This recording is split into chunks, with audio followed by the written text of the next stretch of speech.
All right, so now that we've kind of learned the basics of getting around Maya, let's go ahead and set up our first shot. We talk about a shot that refers to cameras, but it could also refer to just taking a picture or a video camera. Now, there's a keyword there that both of those shared, which was camera, right? You have film cameras, you have video cameras. Inside of Maya, we also have cameras. Now, we have our working cameras, our perspectives, and our orthographics that I showed you in the beginning. But those are us, all right? And we're not a camera, right? We want to be able to move around. We want to be able to adjust things. So when we create a shot camera, we want it to just be a shot camera by itself. So we're going to come up here to the Create menu, and we're going to go to Camera, and we're going to create a new camera here. And we'll go ahead and create this. Once I do this, you'll see that we have this camera inside of the scene that we can actually see. We also have a camera over here. Now, what I like to do is just come over here and name this. I'm going to name this Shot Cam. I like to do it in all caps so it's easy to find. And we need to look through it, right? What good is a camera if you're just trying to position it? So let's go ahead and try out a different setup here. We're going to go ahead and switch to a split view orthographic. This is my preferred method here. So this is our split view orthographic, where we can go ahead and grab a split view, have our perspective in one and our orthographic in another. But what's cool about these view panels, and we can actually change these to whatever camera we want. So we can have our perspective to work in over here, but we can have our camera over here to see where it's going and to move around. Now, the way we're going to do that is at the top of that view panel, we're going to come to this menu called Panels. So right at the top here. And if you go ahead and click into that, you can switch what camera this is. Now you can switch to different orthographics. We don't want that though. We want different perspectives. And if you take a look at that first perspective menu, you'll see our shot cam is right there inside of this. So we can go ahead and select shot cam here, and we're now shot camming in this scene. You'll notice if I move it around in my perspective, we can see that, but that's a little bit annoying. So how could we move around ourselves? Well, if we just hover over this menu and click into it, we are now in this scene, and you can see in my other view that camera's moving every time I move this camera. So we can position this freely, just like we would another camera, but we can see it in our other scene relative to our setup, which is really neat.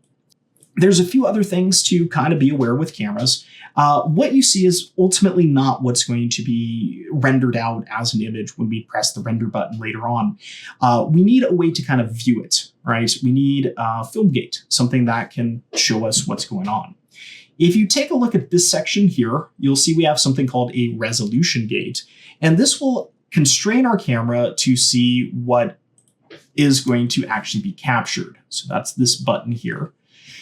So what I like to do is just click that, and we can go ahead and see this. And if you need to make one side bigger, you can come to the center section here, hover your mouse over that, and you'll get this split arrow icon. You can drag it one way or another to kind of see that. If you need a little bit more real estate, you could also click the outliner off, since we don't really need it at the moment, and you could get that set up to be on there. You can also switch out of the attribute editor, which all of these will kind of save you space. I'd rather have the outliner since we're going to start dealing with multiple objects, but this will get me kind of set up here, and I can use this later on to figure out my shot, or I could just kind of establish it, get it placed, and decide what to do with it next. But ultimately, I'll be using this shot to kind of explore our scene. Okay, so now that we have two cameras, what we're going to do is we're going to build out a little scene of our own. So let's go ahead and start by creating some ground here. I'm going to just create a nice flat plane. Now, we haven't talked about ground yet, but if you come up here and you select something called polygon primitives, and you select this one here called a plane, this will just give you a flat surface. And if you hit R to switch to scale and you scale this up, you can see that they're nice and big, all right? Now, let's go ahead and give this some color. I'm going to do this without going into Hypershade. If you want to go back and review Hypershade, feel free to. We can do this with the attribute editor, and we can do it with the right-click method I showed you. So I could go ahead and right-click, assign new material. I'm going to create a Lambert, and I'm going to name this ground underscore material. And here I can just set my color to be a nice brown color or a nice sandy color, depending on what I want. Maybe I'll go with a sort of beige sandy style color. So we have a nice ground floor for our scene. Now, if you want to get rid of the grid as well in either of your views, you can use this icon here to turn off the grid. So that will turn off the grid so we don't see it. So if you want to click that off, that will clear that out. And you can see our scene here. This isn't much of a scene yet. So what I want to do is give you a little bit of a challenge here. I want you to create a scene of your own. But before you do, I want to give you some ideas of how you could add a little bit more life to your scene before I let you loose on that task. So what we're going to do is we're going to create some nice little lumps, and we're just going to use primitive modeling to build out this whole scene. Let's go ahead and create a nice little mound of grass. I'm going to use a sphere for this to create a nice hill. And if you get creative with the sphere, what you can do is you can just go ahead and scale it up and squish it down. And now we have a little hill mound. And I might just go ahead and name this mound, maybe grassy mound 001, because we might have hundreds. And I'm going to right click, assign new material.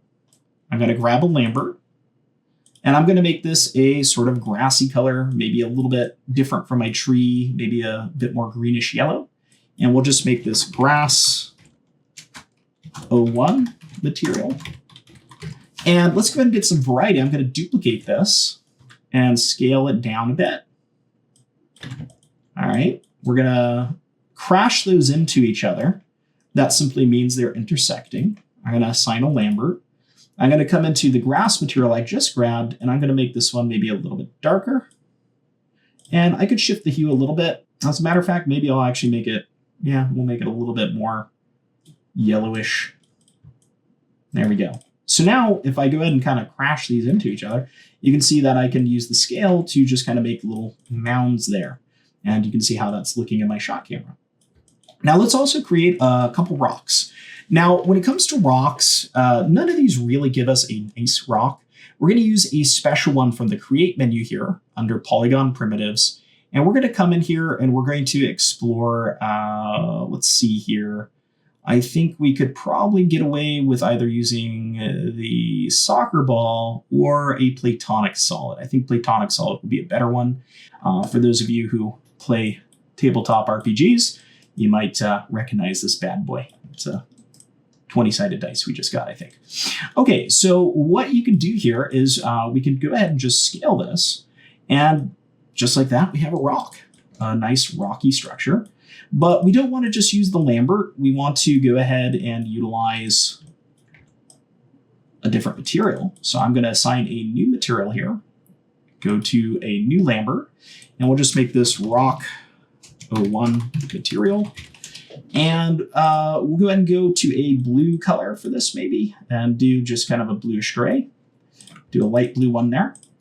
And then I'm just going to duplicate this one, maybe make it a bit bigger, maybe a little bit more squeezed. All right, move that over. And I'll assign a new material for this one, Lambert. We'll go ahead and make this our rock 02 underscore material. And apparently I put 01. There we go, rock 02 material. And we'll go ahead and assign the same color, but this time I'm going to push it a little bit more towards the purples. And let's go ahead and push it darker here. So get a nice dark color to this rock for some variety. Okay, cool. Beautiful. Okay, so I think that will be enough for us to start building out a scene. So what I want you to do is I want you to use your duplicate tool to duplicate out your tree group, and to also duplicate out the mounds and the rocks to build a scene. And I want you to go ahead and use the camera as if it's a piece of paper. So what I want you to do is position your camera so you like the framing, and start placing the various elements to kind of fit here. So just to kind of give you an example to start with, let's say maybe I want to change my camera angle so it's a little flatter. And I want to make my ground plane big enough so it goes through the whole background there. That way there's no spot where I don't see. I could start maybe moving these hills. And what I'm going to do is in the perspective view, I'm going to move these But in the camera view, that's going to be where I'm kind of looking. So this is a challenging exercise starting out. I'm going to start by kind of creating an outcrop here. And then with this one here, I'm just going to bring this in front and maybe adjust its scale and shape. We don't really care about the shapes of these too much because they're just here to kind of be adjusted. Maybe make that bigger so it kind of comes out in front. And then I'm going to duplicate this one to go behind it, scale it down. And I'm going to basically do every other color where possible. So that way I just have some color variety. So it doesn't look like these are all mushed on top of each other. But you could also smash some of these into each other to kind of help with the form. So let's say that's just looking too round. Well, maybe I come and I smudge this in here. So this way I get some rolling hills of different colors like so. So we have some variety there. And then maybe even with this one, we have this dark mound, but maybe I go ahead and come over here and we make this larger. Maybe we make this kind of like a hill coming into here and then kind of proceed. And from there, I could come over and place my tree there. So we'll just go ahead and grab my tree. You might have to move things around to kind of get used to this. And for the tree, maybe I want it to be in front of here. So that way we have a better sense of depth. We have some overlap. And I'll make it big enough to where it kind of blocks in this area. And then for some character, maybe I go ahead and grab my large dark boulder and place it into the corner here. Just kind of smush it down. All right, so we get some nice angles there, something to break up our round shapes. Nice geometric structure. Maybe stretch it out a little bit more, find a nice angle there. That looks fun. And then break that up with a smaller rock. And I'm just hitting Control D to duplicate. Remember, it's been a minute since we've done that, but same hotkey. And that will build out one corner of my image. Now I need to build out a lot more corners in my image, but you can see how we're starting to construct a little bit of a scene here and it's starting to have some appeal. So what I want you to do as a challenge is using the same sort of technique I'm using here, just kind of placing and duplicating these basic objects in a scene. Start building out a shot. Think of it kind of like a drawing. How can you kind of fill it in? Feel free to get creative. If you want to create some other objects, maybe you want to create things like mushrooms, flowers. Maybe you want to experiment with how you might create something like a sky. Go for it. I want you to just have some fun experimenting here. If you don't want to create anything new, that's fine as well. I'm just going to build a scene out with these and I'll share it with you when we come back. So go ahead and pause the video. Take some time filling out your scene, see what you can create. And then if you want to follow along with me, feel free to come back and you can follow my process. So go ahead and pause now and try the challenge on your own. And then when we come back, we'll do it together if you're stuck or if you're looking for ideas. All right, so let's go ahead and continue here. I'm going to continue my horizon line. I want to kind of break this up a little bit more. So I'm going to grab this. I'm going to go ahead and just shrink down that to the channel box. And I mainly need the outliner for the trees. I'll leave it on. But I'm going to duplicate this. I'm going to make this one a bit larger. And what I want to try and get at over here is like a hill, maybe. I might actually squish this down a little bit and just give it a bit more buildup. Maybe duplicate this. There we go. That's looking nice. And notice how I'm kind of thinking of it in 3D. I'm looking at how it interacts with some of these other areas. Then I'm just going to come across here and build this up again with some more grass to just kind of create a nice vignette. That's just a narrow area view of a scene that fills a camera space. So rather than thinking of this as a whole 3D environment, we're basically just creating a little set. And this technique's actually used all the time in film and games. A lot of the times, it's just bubble gum and duct tape behind the scene. There's not a whole world there. There's just what you need to see. Kind of like a old school drawing, right? So let's go ahead and bring this one across. And for this one, I kind of want to have an island that comes to the middle. And that way we get a little pocket back there. So we have this implied pathway. And maybe I actually will make it a pathway. Maybe I'll do something like that. But I kind of want to get some trees in the middle. I want this to feel more like a forest. So I think I'm going to place this here. So this way I have this elevated area and I still have that sort of implied pathway there. You see how it's creating a nice little road. It's kind of fun. Put a character traveling down it maybe. And think of a little story, think of, okay, this is a pathway through the woods or whatever story you want to create.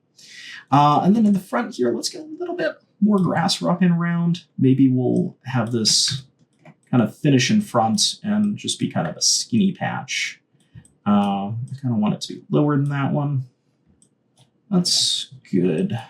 Maybe forward a little bit more so that way it's not being cut off the screen. And that'll also kind of frame it that, okay, the path starts over here and it continues that way. I don't really like how the mounds are going next to each other though. It looks very rounded. So let's just play around with that placement. And we can use some of these rocks here to just kind of bring this forward and duplicate, move, scale, rotate. Notice this isn't in world space right now. You might want to double click and switch over to world. You might find that useful for this exercise. When you're world building, sometimes you find that world mode is ideal.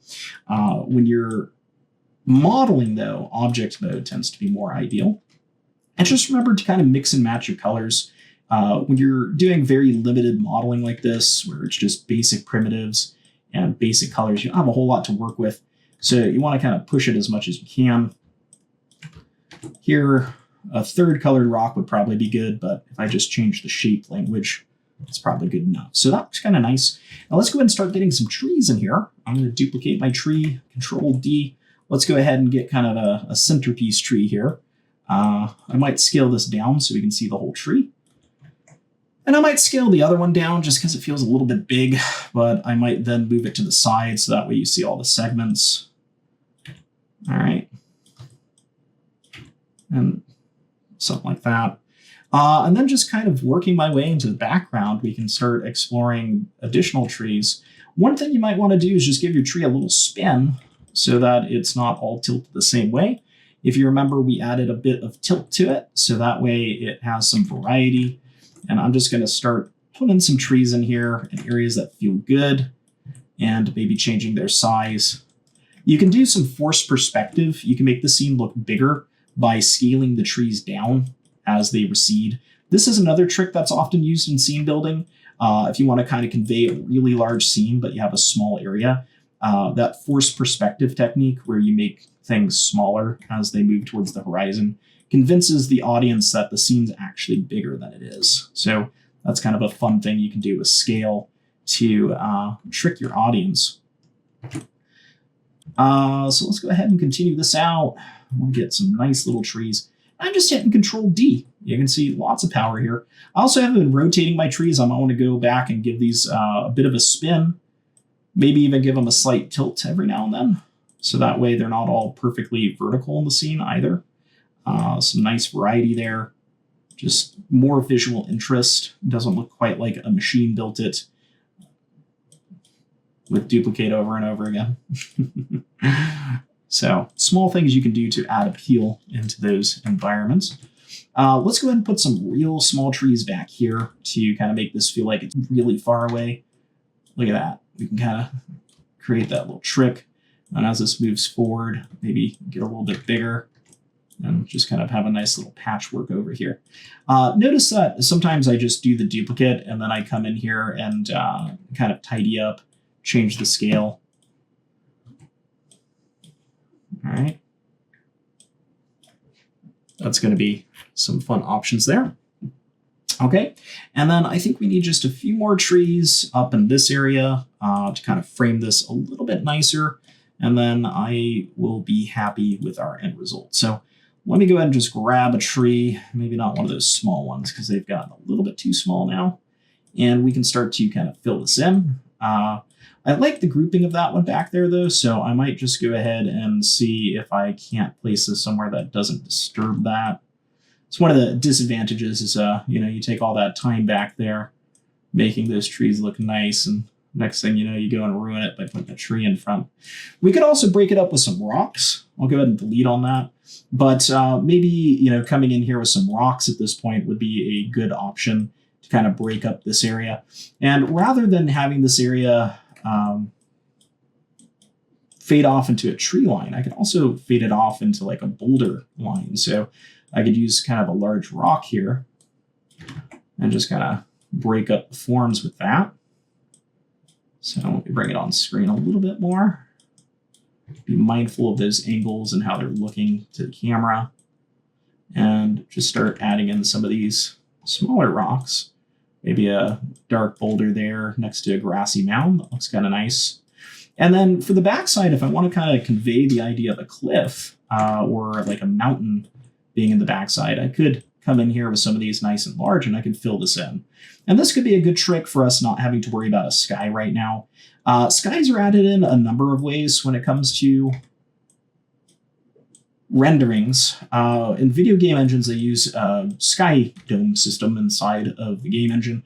And in film, they actually do as well. Quite often, they use either a physical sky shader or they use an image-based light. But more commonly in film, they actually use something called compositing to composite it into the scene. So they actually composite it. But there are techniques you can use modeling to create one. We haven't gone over the tools necessary for that. So let's just create what we can with what we know. It's one of the best ways to kind of just dive into 3D. If you can make a primitive, you can move a primitive, you can build quite a few things. I was going to say just about anything, but not quite. But you can do a lot with just the little we've covered so far. So have some fun with it. Build out some of those rocky mountains back there. Create a nice mountain forest environment. Could even come in here and add in some snow caps if you wanted to. And I'm just going to kind of vary these every other one here. Notice I don't need to worry about those kind of matching perfectly. If I want to, I can have some fun here and just kind of fill this in with a mound. Maybe get a little bit more grassy mound there. And then I have one gap in the background. I have to kind of pick which color is going to be best to fill it in. Maybe a little bit more of the gray here. That way we get a little bit of a sandwich and maybe even make this one smaller.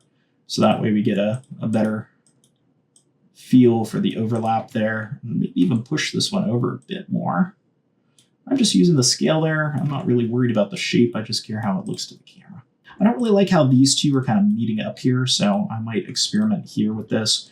What I could do is maybe introduce a smaller mound. That way I have a little bit more form breakup here and just kind of smash that into there so that this looks a little bit better. I could also consider bringing the rocks forward a bit more, or maybe even using a larger rock here, and maybe make this rock even bigger. Or at least make this rock fill that space a little bit better.